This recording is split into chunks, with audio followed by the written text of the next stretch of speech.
Hello everyone, welcome back to my channel. If you're new here, my name is Sanjana. In today's video, I will be doing a walkthrough of the 2023 planner from a brand called Ode Studio. So let's get started. And this was sent to me on Instagram by one of you guys. So if you have any other planners that you want me to do a walkthrough of, then definitely leave it in the comments below. I do have received a few planners, and also the Ink Bucket planner review is pending. I'm gonna do those two videos over the weekend, but for today we are walking through the Ode Studio planner. So we have three colors here and all of them kind of look good, and I think I'm more drawn to this blush color. This looks a lot nicer. It's just I really like this color. So yeah, here we are. First look, it looks fine. It's a viral bound.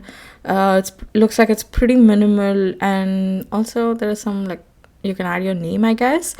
And then the size too seems fine. It's a little bit larger than A5 size. It's looking that way.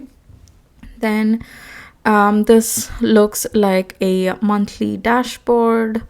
The pictures are a little bit blurred if you try to zoom in, but you have your top 3 priorities, monthly intentions, how do you want to feel, what are you looking forward to, I will take care of myself, do more of, do less of. It's kind of nice. There's a lot packed into this, but it's just so concise in just one page.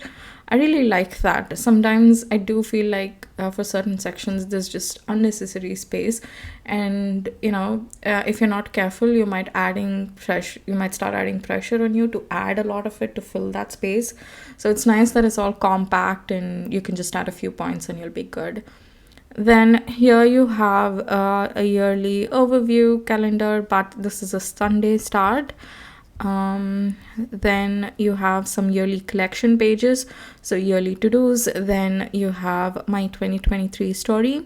This is something nice, actually. It's a nice activity. When I'm doing these walkthrough videos, certain planners have such good spreads.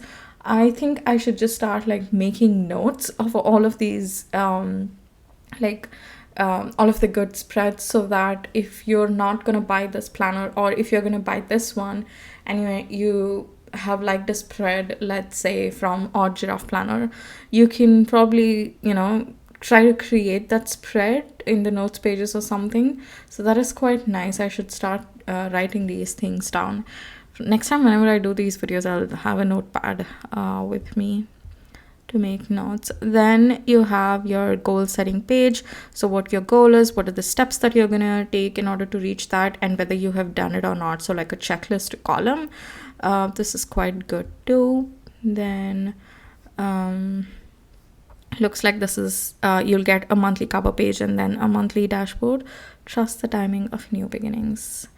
Then the monthly calendar. This is a Sunday start as well, and there are light lines. Like, it's not plain boxes, at least that's how it seems to me here. I feel this would be great for either work or studies, because that's how I see, you'll have multiple things in a day. Like, there are some assignments due, or there is a meeting, but then you have a project due as well. You need to get something done for that meeting.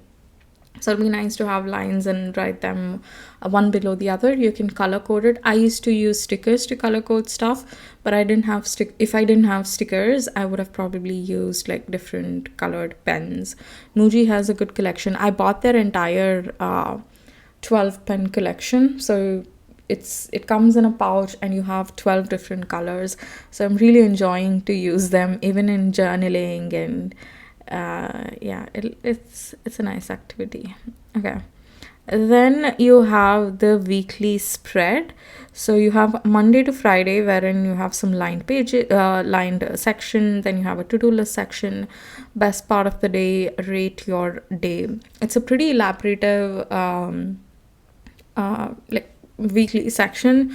There's a lot laid out. I feel there's a little freedom to make it your own, but a lot of the planners are doing it this year. There are very less planners that I see wherein it's completely plain or it's completely lined. Like they're trying to create mini sections here and there. I don't prefer that. I actually prefer it to just be either lined or plain. That works really best for me. But if you are new, or sometimes these kind of sections end up working really well. Probably it wouldn't, every day wouldn't be the same, but for the most part, these kind of sections end up do working well. For example, the Happy Wagon daily planner, I bought it last year. And I use that planner when I'm extremely busy and I don't want to use multiple planners. And the way the sections are laid out works really well on busy days. So this might end up working well too. Saturday and Sundays are, you have more like freedom to write stuff down or to add some memories. So that's good. Like I said, it'll be nice for work or for studies when there's a lot going on during the week and not much over the weekend. Then where's the next image? Here we go. This is a budget tracker, total income, savings goal. Then you have like tracking, and here you have your own section, like some dot grid page wherein you can, if you want to write anything else, you can write that there. Total expenses, total savings. So you can sort of compare it here, right? Whatever goal you have put, whether you have achieved it or not. And if I were to use this, what I would have done is I wouldn't have bothered about description. Probably I would have made this column as category, then this one as what is the actual amount, what is the budgeted amount, this one what is the actual amount, and here I would have added like plus or minus. That's how I'm doing it right now. So I think it's quite easy to rename these sections. Then you have category most spent on, and savings goal for the next month. You have habit trackers too. I really like having individual habit trackers. That works the best. Then skills and hobbies, things you want to take up for the next month. So doing a little bit of review before you move on to your forward, like to move forward to a next month. Then you have some notes pages. I'm not really sure if it's at the end of the planner or if it's for each month. I think it's for each month. See, you had the notes pages there, then again you have it here, and then you have a monthly rewind section, like things you're proud of. This is more like reflection, monthly review. Then you have mid-year recap, mid-year progress. It's nice to have these kind of check-ins, right? I used to do quarterly check-ins, but then this year I did not. I think it is beneficial. Like, it helps you keep in check. It helps you see if you want to change few things. So it's nice that they've included mid-year. In case you don't want to do it quarterly, I think this would be a better. It's suitable. Like, if you don't want to jump into quarterly check-ins. Then you have 2023 highlight reel, so just to see like yearly reflection and to evaluate yourself. What do you want to remember for next year? But you also have some notes section. It's just a great combination of guiding you through certain spreads, but at the same time having plain sections or like dot grid sections anywhere possible, so that if it's not suitable, then you can create something for your own. I think that is pretty good. I just want to see if there are any other spreads or features that I might not have covered. Details. Oh, it is A5 size. The way they're holding it, it looks a little bit larger, but it is a smaller size planner.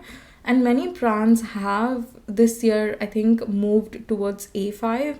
I don't know if it's because of cost and they want to keep the cost same but reduce the size, or if they prefer, or if they've seen that people are buying A5 size more than the larger sized ones. So I do see a lot of the brands offering A5 size this year. I remember a year before, or and not even the year before, like for 2020 when I was looking for a planner, there weren't a lot of options. So that's a change that I've noticed this year. Then it is 100 GSM. 100 GSM for me right now, it's a little bit tricky to judge whether it is good or not. For some of the planners that I have used, 100 GSM papers are really good, but then for some, the quality is not that great. So I am looking for planners that have 120 GSM, but if I really like it and they have added 100 GSM, I'll just go ahead and buy it. It's like, just take a chance and see whether it's good or not. Then option to personalize it up to 20 characteristics. So you can personalize this as well. And it looks like I don't know if it's gold embossed or just with a regular matte color. So the planner is actually 1049, and I'm hoping that it does cost extra. It costs 200 rupees extra if you want to personalize it. I personally, I don't think that is a necessity for me. If it's there, it's a nice feature, but if it's not there, I'm fine, because once you open the page, like you open the first binding, you will have a place to write your name. So and there are so many planners where I have not written my name too, so that's totally fine. I wouldn't want to spend extra money to personalize it. So yeah, guys, this is the planner, and you have other colors too. This is more like blue, and this one is teal or like sage green. I really liked both of these. I think they look quite good. Let me know what you think about it. Did you find this video helpful? If you're finding these videos helpful, please, please, please like them. It really helps my channel, and also subscribe if you haven't already. And another reminder, if you have any other video requests, either walkthroughs or not, if it can be anything else, leave them in the comments and I will make a note of them and get to it pretty soon. Alright guys, thanks a lot for watching, and I'll see you in my next one. Bye.